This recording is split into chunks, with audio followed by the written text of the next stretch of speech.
সুপ্রিয় দর্শক শ্রোতা মণ্ডলী, আপনারা এই মুহূর্তে আমাকে যে যেখান থেকে দেখছেন এবং পরবর্তী ভিডিওটি যে যেখান থেকে দেখবেন এবং শুনবেন, আপনাদের সকলকে জানাই আমি আমার প্রাণঢালা অভিনন্দন এবং শুভেচ্ছা এবং কৃতজ্ঞতা প্রকাশ করি সার্বক্ষণিক আমার পাশে থেকে উৎসাহ দেওয়ার জন্য এবং সাবস্ক্রিপশন করে লাইক কমেন্টস করে সহযোগিতা করার জন্য আপনাদের সকলকেই প্রাণঢালা অভিনন্দন। ব্যানার এবং হেডলাইন দেখে আপনারা নিশ্চয় বুঝতে পারছেন এবং গতকাল এটা সারা দিন বিভিন্ন পত্রপত্রিকায় এসেছে, বিভিন্ন টকশোতে আলোচনা হয়েছে যে বাংলাদেশে কি হামাসের উপস্থিতি কিনা। এই ব্যাপারটা আসলে ইন্ডিয়ার এনডিটিভি, প্রভাবশালী সংবাদ মাধ্যম এনডিটিভির সাথে ইসরায়েলের কূটনীতিক যিনি ইন্ডিয়াতে আছেন তার একটি কথায়, আপনারা সকলে জানেন ইরান কুয়েত যুদ্ধ, ইরান এবং ইরানে যে যুদ্ধ হচ্ছে এখন, ইসরায়েল এবং আমেরিকা যে যুদ্ধ, এইটার কারণে এমনি সেই দেশে একটা মিডল ইস্টে পুরো আগুনময় অবস্থা। তার ভেতরে আপনার অলরেডি 6-7 মাস আগেই বলেছিল ইসরায়েল যে ইরানের পরে ধরবে পাকিস্তানকে, এটা সরাসরি কিন্তু নেতানিয়াহু বলেছিল। এরপর হঠাৎ করে গতকালকে তাদের কূটনীতিক বলল যে বাংলাদেশে হামাসের উপস্থিতি আছে বা ঘাঁটি আছে, যদিও কোনো প্রমাণ বা কিছুই হাজির করে নাই। হয়তো তারা এটা হাজির করার প্রয়োজন বোধ করে নাই বা অন্য কোনো খেলা। আসলে কোথায় কি খেলা আছে, জিও পলিটিক্সে এই খেলাগুলো বোঝা বড়ই দুষ্কর। তো বাংলাদেশের পরিস্থিতি, এমন কিছু ঘটনা বাংলাদেশের ভেতরে, এমন কিছু ঘটনা যা শুধু দেশের অভ্যন্তরীণ বিষয় নয়, বরং আন্তর্জাতিক অঙ্গনেও গভীরভাবে আলোচিত হচ্ছে। আপনাদের নির্ঘাত মনে আছে 2024 সালের 7ই সেপ্টেম্বর ঢাকায় অনুষ্ঠিত একটা বড় ধর্মীয় এবং রাজনৈতিক সমাবেশ তৎকালীন সময়ে বিতর্কের জন্ম দিয়েছিল।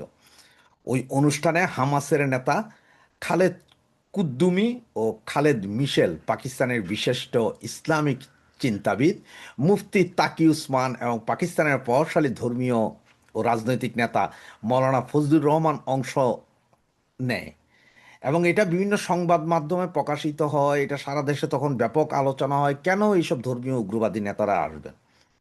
এরপরে আপনারা জানেন যে তেহরিকি তালিবান টিটিপির দুইজন প্রভাবশালী নেতা এবং যারা মানে খুব প্রভাব পাকিস্তানে, তারা দুইজনেই আসে বাংলাদেশের বিভিন্ন বর্ডার অঞ্চল, বিভিন্ন মাদ্রাসা মসজিদে ঘুরে যান, যেটা নিয়েও তখন সমালোচনা নিয়ে সরকার নিশ্চুপ ছিল। এছাড়া আফগানিস্তানের একজন মন্ত্রী পদমর্যাদার লোক, তিনি এসব বিভিন্ন মাদ্রাসায়, ঢাকা চট্টগ্রামের বিভিন্ন মাদ্রাসায় ঘুরে যান, এটা নিয়েও চুপ ছিল, কোনো কথা কেউ বলে নাই। তো এদের এই উপস্থিতিটা কিন্তু একটা প্রশ্ন, বিশাল প্রশ্নের জন্ম দিয়েছে। এখন আমাদের প্রশ্ন হচ্ছে যে বাংলাদেশ কি শুধুমাত্র একটা অনুষ্ঠানের আয়োজনের স্থান ছিল, নাকি এর পিছনে আরো কোনো বড় রাজনৈতিক কৌশল বা বার্তা বহন করছিল। কারণ সমালোচকদের মতে কি বলে, সমালোচকরা বলতেছে যে আন্তর্জাতিক বিতর্কিত বিভিন্ন রাজনৈতিক আদর্শিক গোষ্ঠীর সঙ্গে বাংলাদেশের নাম জড়িয়ে পড়লে তার কূটনৈতিক প্রভাব দীর্ঘমেয়াদী, দেশের জন্য কিন্তু ঝুঁকিপূর্ণ। কারণ এই মুহূর্তের যে রাজনীতিক, যে এশিয়া, আমেরিকা, ইউরোপ, মিডল ইস্টের যে রাজনৈতিক যে বলয় বা যে প্রভাব, যে উত্তেজনা চলছে, এটা কিন্তু কঠিন অবস্থা।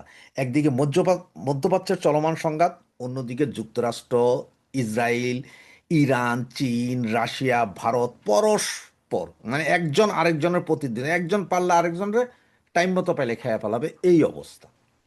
তো এই বাস্তবতায় বাংলাদেশের মতো একটা উন্নয়নশীল রাষ্ট্র, আমরা একটা উন্নয়নশীল রাষ্ট্র, আমাদের এই উন্নয়নশীল রাষ্ট্রে হঠাৎ করে এই ধরনের ব্যক্তিদের আগমন, আসা যাওয়া, মিটিং করা, এইটা কিন্তু আন্তর্জাতিক বিশ্ব ভালোভাবে চোখে দেখে না, এটা চোখে দেখে না। আবার অনেকে মনে করে কি, অনেকে মনে করে বাংলাদেশের অভ্যন্তরে এমন ব্যক্তিত্ব বা গোষ্ঠী প্রকাশ্য উপস্থিতি, যাদের কার্যক্রম আন্তর্জাতিকভাবে দেশকে বিতর্কিত করবে, ভবিষ্যতে দেশের ভাবমূর্তিকেও কূট এবং কূটনীতির উপর প্রভাব বিস্তার করবে। আবার অনেক পক্ষ, অন্য পক্ষ বলতেছে কি, ব্যক্তি সংগঠন কোনো অনুষ্ঠানে অংশগ্রহণ করলে তা রাষ্ট্রের আনুষ্ঠানিক নীতির প্রতিফলন নয়, মানে এরা করছে কিন্তু এতে রাষ্ট্রের কি করার আছে বা না, এটা রাষ্ট্র এভাবে করতে পারে না। কারণ এটা রাষ্ট্র চলতে হয় বহির্বিশ্বে আরও অনেকগুলো দেশের সাথে, জিও পলিটিক্স বুঝতে হয়, এগুলো সব বুঝতে হয়। এগুলো কোনো কিছুরই বালাই ছিল না 5ই আগস্টের পরে, যখন ইউনিসিও গভর্নমেন্ট আপনাদের মাথার উপর এসে বসেছে, এবং এগুলো সব কিছুর দায় দায়িত্ব কিন্তু ইউনুসকেই নিতে হবে। এবং বর্তমানও যদি কন্ট্রোল না করে বর্তমান সরকারকে নিতে হবে। আর এইসব ঘটনা বিচ্ছিন্ন না, এটা বৃহৎ একটা প্রতারণার অংশ হইতে পারে, যেটা আমি আগে বলছি সত্য, গুজব নাকি রাজনৈতিক প্রপাগান্ডা, এটা কিন্তু বিশাল জিনিস।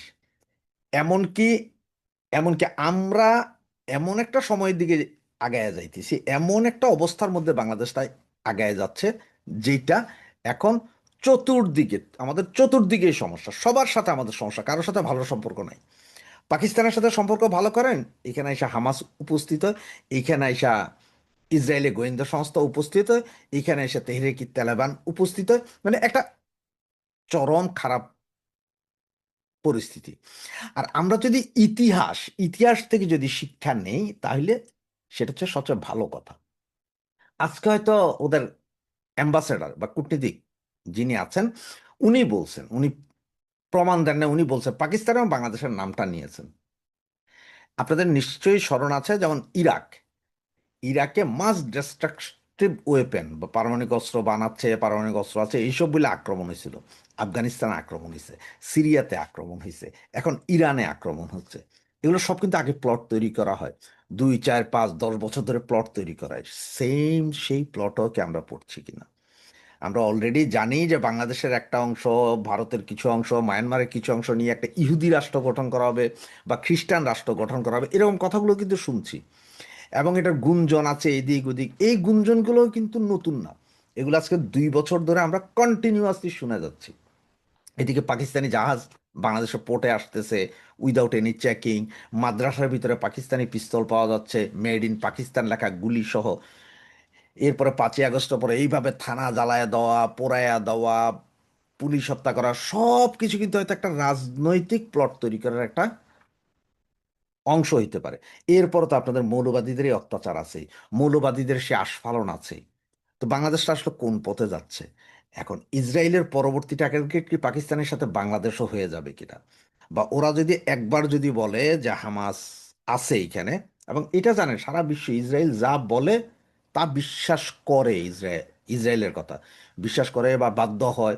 তা মোসাদ পৃথিবীর 1 নম্বর, নাম্বার 1 গোয়েন্দা সংস্থার মোসাদ, তাদের ইনফরমেশন ভুল হয় না, আজ পর্যন্ত কোথাও ভুল হইতে দেখিনি।